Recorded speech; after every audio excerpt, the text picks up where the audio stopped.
Terima kasih. Awal sampai. Awal biasalah kita perform. Saya orang pertama yang mandi dalam rumah saya. Ya. Saya orang yang pertama bangun. Asyik dagang. Kenal kan? Tadi kata siapa lambat dia bayar.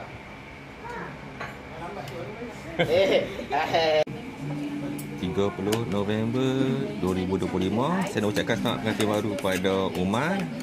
Dan siapa-siapa yang datang untuk trip kali ni yang belum kahwin, jangan lupa jemput kahwin walaupun dah berhenti kerja daripada STSB. Still kena jemput, okey? Bagi ucapan sikit.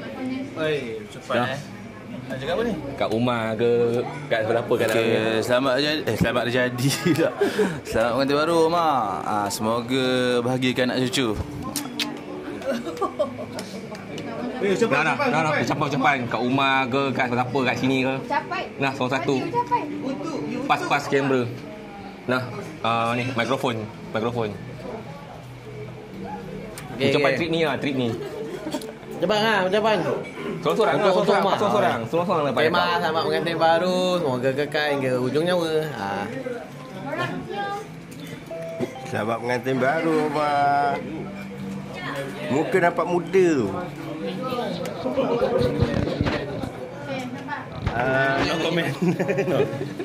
Ada yang dulu. Depan kamera tak cakap pula.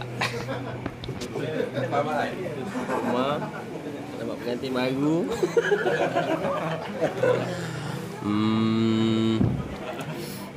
Semalam skill apa? Pokok lagu ni. Ni, mic sini. Tanya satu Amar. Kalau selamat pengantin baru nak tanya sesama semalam dah kurang ke belum?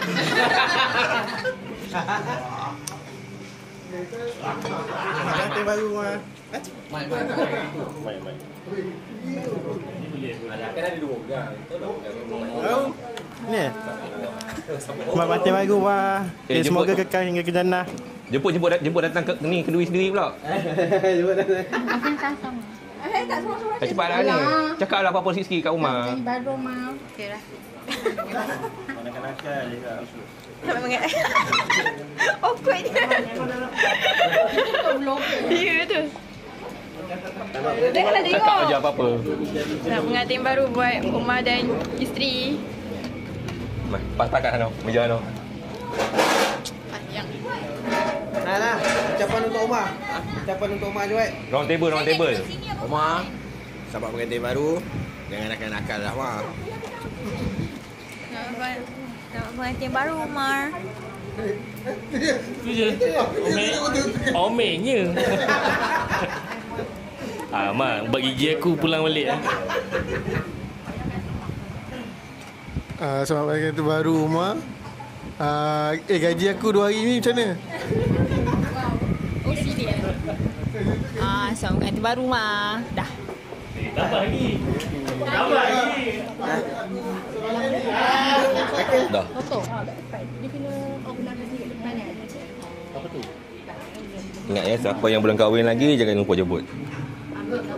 Tapi kahwin yang kali pertama je, yang kali kedua tak jemput. Tu nak order macam mana ni?